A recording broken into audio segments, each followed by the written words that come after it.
Friends, welcome to my channel learn with Keeru. आज हम पढ़ेंगे नॉन पैरामेट्रिक टेस्ट के बारे में। इससे पहले वाले पार्ट्स में हम पैरामेट्रिक टेस्ट क्या होता है और हम पैरामेट्रिक टेस्ट में किन किन चीज़ों को कैलकुलेट करते हैं उन सब के बारे में पढ़ चुके हैं। आज हम पढ़ेंगे नॉन पैरामेट्रिक टेस्ट के बारे में। अगर आप पहली बार मेरे चैनल पर हैं तो इसे सब्सक्राइब करें, लाइक करें और अपने फ्रेंड्स में शेयर करें और अपना थंब देकर मेरा मोटिवेशन बढ़ाएं। नॉन पैरामेट्रिक टेस्ट क्या होता है? तो देखो, नॉर्मली हमने पढ़ा था कि जो पैरामेट्रिक टेस्ट होता है उसमें हम कुछ अजम्पशंस लेते हैं, ठीक है। जबकि जो नॉन पैरामेट्रिक टेस्ट होता है ना, उसमें सिंपली हम ना डिस्ट्रीब्यूशन करके चलते हैं, फ्री डिस्ट्रीब्यूशन करके चलते हैं। जो भी हमारे सैंपल्स होते हैं, टेस्ट होते हैं, यहाँ पे कोई अजम्पशन की ज़रूरत नहीं होती। कहते हैं कि नॉन पैरामेट्रिक टेस्ट है ना, उसमें किसी भी अजम्पशन की ज़रूरत नहीं होती, ठीक है। जो भी पैरामीटर हम लेके चले हैं उनके नेचर्स के बारे में, जो भी पॉपुलेशन है उसकी, ठीक है। क्योंकि जो नॉन पैरामेट्रिक टेस्ट होता है ना, उसमें क्या होता है, डिस्ट्रीब्यूशन फ्री टेस्ट होता है ये, ठीक है। इसीलिए इसमें हमें किसी भी अजम्पशन वगैरह की ज़रूरत नहीं होती। इसमें जो डिस्ट्रीब्यूशन होता है नॉर्मल होता है, सिमेट्रिकल फॉर्म में हो जाता है। फिर अब बात आ जाती है कि भाई पैरामेट्रिक, अगर नॉन पैरामेट्रिक में डिफरेंस पूछे तो क्या होगा। तो नॉर्मल सी बात है, पैरामेट्रिक टेस्ट में हम अजम्पशंस लेके चलते हैं कि जो भी पॉपुलेशन है उसके रिगार्डिंग, जबकि नॉन पैरामेट्रिक टेस्ट में हम ऐसी कोई भी अजम्पशन लेके नहीं चलते, क्योंकि नॉन पैरामेट्रिक टेस्ट हमारा डिस्ट्रीब्यूशन फ्री टेस्ट होता है। पैरामेट्रिक टेस्ट को कैलकुलेट करते टाइम हम T test, Z test, F test इनको लेके चलते हैं, जबकि नॉन पैरामेट्रिक टेस्ट में chi square test, sign test, median test, Wills coefficient, sign rank test, इन सब का यूज़ करते हैं।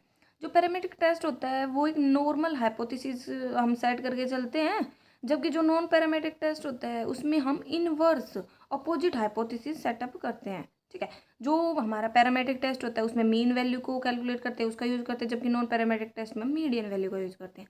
अब बात आती है कि भाई नॉन पैरामेट्रिक टेस्ट हम यूज़ कर रहे हैं पैरामेट्रिक की जगह पे, तो इसके क्या फ़ायदे हैं। क्योंकि अगर कोई भी चीज़ आई है, कोई भी किसी का अल्टरनेट हम लेके आते हैं तो कुछ ना कुछ उसके फ़ायदे ही होंगे, ठीक है। तो कहता है कि जो नॉन पैरामेट्रिक टेस्ट होता है वो हमारा डिस्ट्रीब्यूशन फ्री टेस्ट होता है। इसके लिए हमें किसी भी अजम्पशन वगैरह की ज़रूरत नहीं होती है। तो ये ईजी सा हो जाता है, सिंपल है, समझने में आसान है, अप्लाई करने में, ठीक है। और जहाँ पे सैम्पल साइज छोटा होना ज़रूरी होता है। जो नॉन पैरामेट्रिक टेस्ट होता है उसके लिए हमें लेंथ और लेबोरियस अर्थमेटिक कंप्यूटेशन की जरूरत नहीं है। मतलब हमें ना लंबी लंबी कैलकुलेशन करने की ज़रूरत नहीं है मैथ में, ठीक है, क्योंकि ये एक टाइप से कहे तो टाइम सेविंग हो जाता है।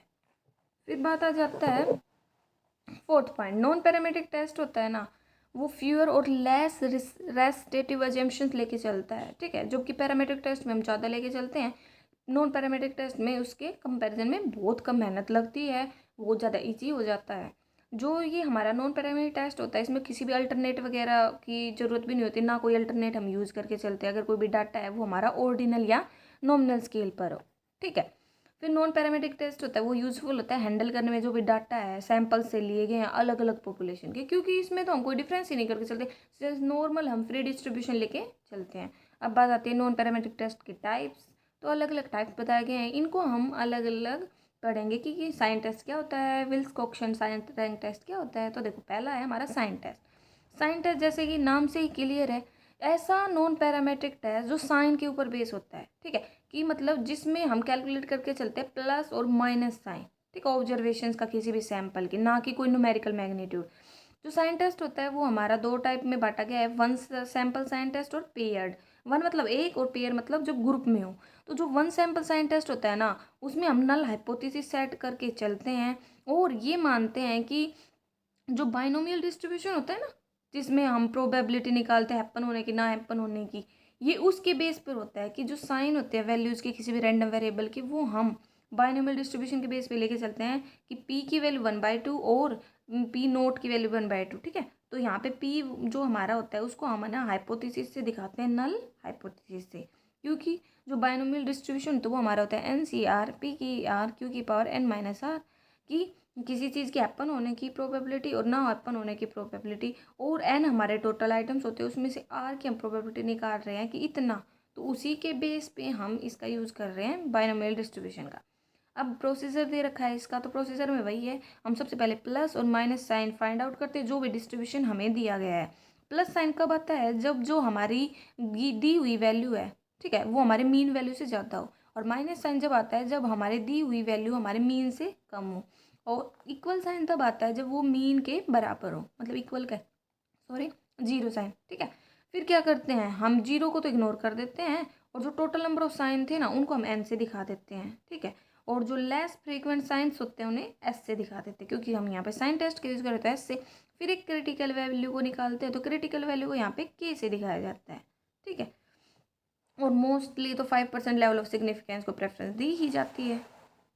फिर बात आती है नेक्स्ट, इसका फॉर्मूला है ये के मतलब क्रिटिकल वैल्यू, वो हम निकाल लेते हैं इसका यूज़ करके। फिर क्या करते हैं, जो क्रिटिकल वैल्यू होती है ना उसको हम कंपेयर करते हैं एस के साथ। एस क्या जो वैल्यू हमारी टेबल में दी हुई होती है, अगर जो एस की वैल्यू वो हमारी क्रिटिकल वैल्यू से ज़्यादा है तो हम नल हाइपोथेसिस को एक्सेप्ट कर लेते हैं, और अगर उससे कम या उसके इक्वल है तो रिजेक्ट कर देते हैं, ठीक है। और अगर हम इस मेथड का यूज़ नहीं करना चाहते तो हम इसका यूज़ बाइनोमियल डिस्ट्रीब्यूशन का फॉर्मूला का भी यूज़ कर सकते हैं, ठीक है। अब बात आती है, जैसे यहाँ पे हमें एग्जांपल दे रखा है कि ये क्या दे रखा है, जो प्रोडक्शन मैनेजर है ना लार्ज अंडरटेकिंग का, रेंडमली पे करता है 10 विजिट, ठीक है, और टू द वर्किंग साइट, अपने मतलब एक महीने में भाई 10 बार विजिट कर लेता है। जो नंबर ऑफ वर्कर्स हैं रिपोर्ट वो लेट आते हैं ड्यूटी पर, ठीक है, वो इतने थे ऐसे बता रखा है। और साइंटिस्ट का यूज़ करके हमें फाइंड आउट करता है कि जो प्रोडक्शन सुपरवाइजर है that on the average not more than 3 worker report late, की वो ये कहता है कि 3 से ज़्यादा वर्कर लेट नहीं रिपोर्ट करते। तो नल हाइपोथेसिस सेट किया कि 3 से ज़्यादा नहीं है मतलब कम होंगे, ये हमें डाटा दे रखा था। अब 3 हमारा यहाँ पे मीन हो गया एक टाइप से, तो हम उससे देखते हैं कि 3 से कम है तो माइनस, 3 से ज़्यादा है तो प्लस, तो ऐसे हमने ये साइन निकाल लिए। प्लस साइन जितने हैं वो जोड़ दिए, माइनस साइन जितने हैं वो, नंबर ऑफ जीरो जितने हैं वो। अब टोटल नंबर ऑफ साइन कितने हो गए हमारे 9, क्योंकि जीरो को तो हम इग्नोर करके चलते हैं। फिर क्या करना है हमें, एन भी आ गया, एस भी आ गया, लेस फ्रीक्वेंट साइन हमारे जो भी होंगे 4 है ना। फिर क्या करना है हमें, क्रिटिकल वैल्यू निकालनी है, उसका फॉर्मूला हमारा जो होता है वो हमने लगा दिया यहाँ पे। फिर उसको हम कंपेयर करते हैं हमारे टेबल वैल्यू से। टेबल में हमें वैल्यू देखनी होती है जो हमारी बुक के पीछे एक टेबल का फॉर्मेट दिया हुआ है उससे, ठीक है। फिर यहाँ पे बाइनोमियल डिस्ट्रीब्यूशन का यूज़ करके भी निकाल रखा है, ठीक है, तो आप ये भी यूज़ कर सकते हो। फिर नेक्स्ट आता है हमारा साइन में ही, साइन का second part, paired sample sign test या टू सैंपल साइन टेस्ट, ठीक है। जहाँ पे हम क्या करते हैं कि जो प्रॉब्लम होती है ना टू डिपेंडेंट सैंपल की, उसको सोल्व करते हैं, ठीक है। किसके बेस पे, इंडिपेंडेंट के बेस पे, ठीक है। तो जो साइन टेस्ट होता है वो एक इंपॉर्टेंट एप्लीकेशन होता है, जो भी हमारी प्रॉब्लम होती है किससे रिलेटेड, पेयर डाटा से रिलेटेड, तो हम उनको सोल्व करके चलते हैं। यहाँ पे हम क्या देखते हैं कि पहली वैल्यू अगर दूसरी वैल्यू से ज़्यादा हो, क्योंकि यहाँ पे हम 2 सैंपल लेके चल रहे हैं, तो हम कंपेयर करते हैं पहली वैल्यू अगर दूसरी वैल्यू से ज़्यादा है तो माइनस साइन, और अगर पहली वैल्यू दूसरी वैल्यू से छोटी है तो प्लस साइन, ठीक है। नहीं सॉरी, प्लस साइन तब आएगा तो पहली वैल्यू हमारी दूसरी वैल्यू से बड़ी, और माइनस साइन तब आएगा जब हमारी पहली वैल्यू दूसरी वैल्यू से छोटी, और दोनों इक्वल होंगे तो जीरो साइन आएगा। जैसे यहाँ पे हमें पहली वैल्यू, यहाँ पे दूसरी दे रखी है, पहली वैल्यू दूसरी से छोटी है तो हमने माइनस साइन लगाया, पहली वैल्यू दूसरी से छोटी है तो माइनस साइन, यहाँ पे पहली वैल्यू दूसरी से बड़ी है तो प्लस साइन, ऐसे हमने कर दिया। अब नंबर ऑफ प्लस साइन हमारे 6 हैं और माइनस साइन हमारे 8, और नंबर ऑफ जीरो 1। अब टोटल साइन लिए हमारे 14 हो गए, और लेस फ्रीक्वेंट साइन, और जो मतलब पीछे हमने किया है ना सेम वही स्टेप, फिर क्रिटिकल वैल्यू निकालेंगे, फिर उसकी हम कंपैरिजन करके चलेंगे, ठीक है।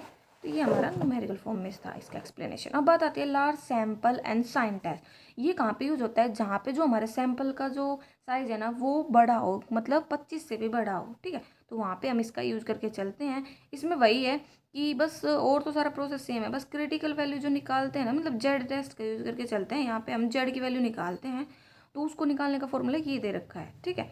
तो यहाँ पे क्रिटिकल वैल्यू जेड को हम किसके अकॉर्डिंग निकालेंगे, जो सिग्निफिकेंस लेवल उसने बताया। जैसे यहाँ पे ही हमें दे दिया मिल्क इन लीटर का डाटा, और हमें 5% लेवल ऑफ सिग्निफिकेंस पे इसको कैलकुलेट करना है, और एवरेज डेली मिल्किंग देर का एवरेज हमें दे दिया। अब वही करेंगे, कैलकुलेट करेंगे कि जो भी हमारा वैल्यू है कौन सी हमारी मीन से ज़्यादा है और कौन सी कम है। तो मीन से ज़्यादा होगी उसके लिए हम प्लस दिखाएंगे, मीन से, क्योंकि मीन हमारे यहाँ पे 22.4 है, और जो मीन से कम होगा उनके लिए माइनस, ठीक है। ये साइन हम दे देंगे, फिर उसके बाद वही जो हमने पीछे स्टेप्स दिए हैं वही प्लस साइन गिन लेंगे, माइनस गिन लेंगे, टोटल साइन गिन लेंगे, एस आ गया वहाँ से एन आ गया, और फिर वो जो फॉर्मूला हमें दे रखा था जेड वाला उसका यूज करके हम वैल्यूज निकाल देंगे और उसका फिर कंपैरिजन करेंगे, ठीक है। अब बात आता है विल्सकोन साइन रैंक टेस्ट, ठीक है। तो कहता है कि ये दिया गया था सर विल्सकोन के द्वारा ही, ठीक है, ये नॉन पैरामेट्रिक टेस्ट है। ये जो टेस्ट होता है ना ये बेस्ड होता है रैंकिंग के बेस पे, जो भी हमारी ऑब्जर्वेशंस होती है उनकी सैंपल्स की रैंकिंग के बेस पे, ठीक है। तो यहाँ पे भी 2 पर टाइप का ही होता है, 1 सैंपल रैंक टेस्ट और 2 सैंपल रैंक टेस्ट या पेयर सैंपल रैंक टेस्ट, ठीक है, साइन रैंक टेस्ट। तो विल्सकोक्शन का जो 1 सैंपल साइन रैंक टेस्ट था उसमें क्या बताया गया कि हम यहाँ पे नल हाइपोथेसिस को टेस्ट करते हैं कि उनके बीच में कोई डिफरेंस नहीं है, वो दोनों सेम ही है। तो यहाँ को जो निकालने का जो प्रोसीजर होता है, सबसे पहले हम डिफरेंस निकालते हैं जो भी हमारी सैंपल वैल्यू है, जो मीन वैल्यू है उनके बीच में, फिर उनको हम रैंक असाइन करते हैं, इग्नोर करते हैं साइन को, ठीक है। और फिर रैंक देते हैं। रैंक देने के बाद हम जीरोज़ को भी इग्नोर करते हैं यहाँ पे, और फिर असाइन कर देते हैं रैंक। अगर भाई लगा लो कोई वैल्यू है वो दो एक जैसी आ जाए, दो या दो से ज़्यादा, तो हम उनका जो एवरेज है ना उसके अकॉर्डिंग हम उन्हें रैंक देंगे। फिर क्या करेंगे, जितनी भी रैंक है उसके आगे प्लस और माइनस साइन का पुटअप करते हैं, तो प्लस साइन मतलब तो यहाँ पे हम रैंक आर प्लस दिखा देंगे और माइनस वालों को हम माइनस से दिखा देंगे। फिर टोटल रैंक निकाल लेंगे, कितनी नंबर ऑफ रैंक आई उसको एन से दिखाएंगे। और अगर जो हमारे एन की वैल्यू है वो लेस देन 25 होगी तो हम टी की वैल्यू का यूज़ करेंगे। टी हमें ऐसे निकालना है, या तो हम जो प्लस वाले जो हमारे आर थे उनका यूज़ कर सकते हैं, माइनस वाले जो रैंक थी उनका यूज़ कर सकते हैं, इनमें से जो भी कम होगा। ठीक है। और अगर क्रिटिकल वैल्यू को फाइंड आउट करना हो, अगर हमें नहीं मिले, तब हम क्या करते हैं, जो हमारी टी टेबल दी होती है बुक के एंड में उसका हम यूज़ करके चलते हैं। अगर टी की जो वैल्यू वो कम है या इक्वल है क्रिटिकल वैल्यू से, तो हम रिजेक्ट कर देते हैं नल हाइपोथेसिस को, नहीं तो एक्सेप्ट कर लेते हैं। ठीक है। तो यहाँ पे नल हाइपोथेसिस सेट करना ये नॉर्मल कॉमन सा ही रहता है। जैसे यहाँ पे हमें एक एग्जांपल दे भी रखा है, तो हमने यहाँ पे क्या किया कि देखो डाटा दे रखा था, हमें यहाँ पे डी निकालना था, तो यहाँ पे इसने 3 वर्कर का बताया, मतलब यहाँ पे इसने बता दिया कि हमें 3 के बेस पे निकालना है, तो हमने 3 को लेस किया इन सभी में से। तो यहाँ पे भी हमारा ये साइन आ गई थी। अब हमें साइंस को तो इग्नोर करना है, तो इन सारों को हमने क्या लगा दिया, मॉडुलस, इसको बोलते हैं हम मॉडुलस। मॉडुलस लगा दिया तो ये जितने भी साइन थे प्लस माइनस के सारे हट गए और नॉर्मल प्लस के बन गए। अब हम प्लस माइनस के अकॉर्डिंग इन्हें रैंक देंगे। ठीक है। तो हमने जैसे इसको 2 रैंक दे दी, जैसे ही 1 वाले को। ठीक है। और फिर अब हमारा 2 आता है, तो अब एक से ज़्यादा हो जाते हैं, तो हमें क्या करते हैं, हम उनका एवरेज लेते हैं। तो हमने उनका एवरेज लेना है और फिर मतलब उनको रैंक देनी है। रैंक देने के बाद वही आर प्लस और आर माइनस लेना है, कितने प्लस के थे और कितने माइनस के थे वो हमें यहाँ पे लगा देने हैं। ठीक है। और फिर उनका सम करना है और फिर जो हमने प्रोसीजर पढ़ा था उसके अकॉर्डिंग कैलकुलेट करना है। फिर बात आती है 2 सैम्पल साइन रैंक टेस्ट। तो इसमें क्या कर देते हैं कि जो रैंक होती है ना वो इंपॉर्टेंट एप्लीकेशन हो जाती है, क्योंकि यहाँ पे पेयर डाटा है, यहाँ पे एक से ज़्यादा सैम्पल्स है। ठीक है। तो यहाँ पे दोनों जो रिलेटेड सैम्पल्स हैं उनके हम मतलब जो भी मैचेस पेयर हैं उनको हम क्या देखते हैं कि जैसे भाई कहाँ पे सुटेबल हो गया, जैसे 2 मशीनें हैं वो आउटपुट दे रही हैं, तो कौन सी मशीन ज़्यादा दे रही है उनके बीच में हम यहाँ पे चेक करके चलते हैं, उन्हें रैंक देते हैं। ठीक है।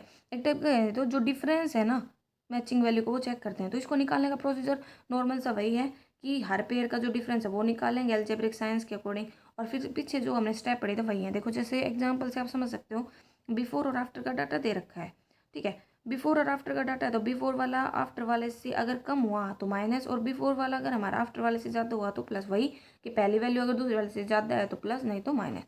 ठीक है। ऐसा हमने यहाँ पे किया। फिर हमारा डी जो डिफरेंस था वो हमारा आ गया। यहाँ पे हमने मॉडुलस लिया क्योंकि हमें यहाँ पे जो भी प्लस माइनस के साइन है उन्हें इग्नोर करना है। फिर हमने उनको रैंक दी, रैंक देने के बाद वही प्लस और माइनस में हमें उन्हें असाइन करना है कि आर प्लस वाला कितना है, माइनस वाला कितना है, इनमें से जो भी कम होगा हम उसका यूज़ करके चलेंगे। कम तो हमारा 36, तो हमने 36 मान लिया और फिर हमने उसका यूज़ कर दिया। ठीक है। तो ये था हमारा 2 पेयर वाला। अब आता है मैन वाइटनी। ठीक है, यू टेस्ट। तो ये तो ना 2 लोगों ने डेवलप किया था, एक तो मैन था और एक वाइटनी था, इसीलिए इसका नाम मैन वाइटनी यू टेस्ट बोला गया है। ये क्या करता है, ये एक रैंक देता है, मतलब एक रैंक सम टेस्ट होता है, जो भी रैंक वगैरह होती है उनके सम के ऊपर बेस होता है। इसमें डाटा के डायरेक्शन और उनकी रियल वैल्यू दोनों को कंसिडर करके चलता है। प्रोसीजर वही है कि सबसे पहले तो क्या करता है कि जो डाटा होता है ना दोनों सैंपल्स का, उनको एक कॉलम में असेंडिंग ऑर्डर में अरेंज करेगा, फिर उन्हें रैंक देगा लो से हाई तक। ठीक है। रैंक देने के बाद क्या करेगा, उनका एवरेज निकाल, भाई लगा लो रिपीट हो जाए कोई तो उसे एवरेज के अकॉर्डिंग रैंक दे देगा। फिर सेपरेट करेगा R1 और R2 को उनके सम करके। ठीक है। और फिर N1 N2 सफिशिएंटली अगर हमारे 8 से बड़े हैं तो वहाँ पे हम यू टेस्ट का यूज़ करते हैं। तो हम इसकी वैल्यू निकालने का हमें फॉर्मूला दे रखा है। ठीक है। और अगर यू टेस्ट अवेलेबल ना हो तो हम इसको यू स्टैटिक्स में बदलते हैं इस फॉर्मूले का यूज़ करके। ठीक है। फिर क्या कर रखा है, फिर हम क्रिटिकल वैल्यू निकालते हैं। क्रिटिकल वैल्यू निकालने के बाद हम उसको कंपेयर करते हैं। अगर वो क्रिटिकल वैल्यू है जेड की वो कम हो, इक्वल हो क्रिटिकल वैल्यू, मतलब जो वैल्यू है जेड की वो हमारी क्रिटिकल वैल्यू से कम हो या उसके बराबर हो तो एक्सेप्ट करेंगे, नहीं तो रिजेक्ट। जैसे यहाँ पे हमें दे रखा था। ठीक है। ए और बी हमने एक ही मानना है इनको, हमने इनको असेंडिंग ऑर्डर में अरेंज कर दिया। फिर जो ए का था वो उनके आगे ए लिखा गया है, बी का था वो बी लिखा गया है। फिर हमने क्या किया, इनको रैंक देनी थी। ठीक है। रैंक देनी थी तो हमने इनको रैंक दी।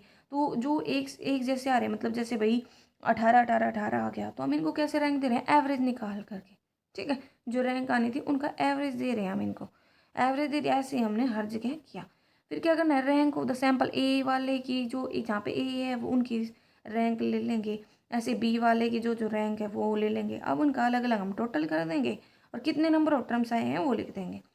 फिर हम इसको क्या करेंगे, जो रैंक R1 वाली है और R2 वाली जो रैंक है सैंपल ए और सैंपल बी वाली, वो निकालने के लिए हम क्या करते हैं, n और n+1 उसको उसका हाफ कर देते हैं। ठीक है, और फिर नॉर्मल सा वही हाइपोथेसिस सेट करना और अल्टरनेट हाइपोथेसिस निकालना, फिर u निकालना। ठीक है, दोनों का, सैंपल ए का भी सैंपल बी का भी। फिर z की वैल्यू निकालना अगर u अवेलेबल ना हो तो, और फिर उसको कंपेयर करना।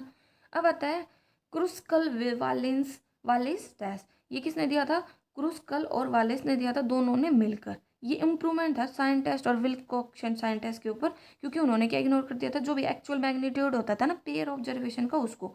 तो ये जो टेस्ट होते हैं अप्लाई करते हैं, ये चेक करता है कि दो या दो से अधिक जो सैंपल्स हमने ड्रॉ किए हैं ना, वो सेम पॉपुलेशन डाटा से आए हैं या अलग अलग डाटा से आए हैं। ठीक है, तो इसको निकालने के लिए हम पहले उसको असेंडिंग ऑर्डर में अरेंज करते हैं, फिर उनको रैंक देते हैं, फिर रैंक को हम अलग अलग R1 R2 इन सब में बांट देते हैं और सम कर लेते हैं।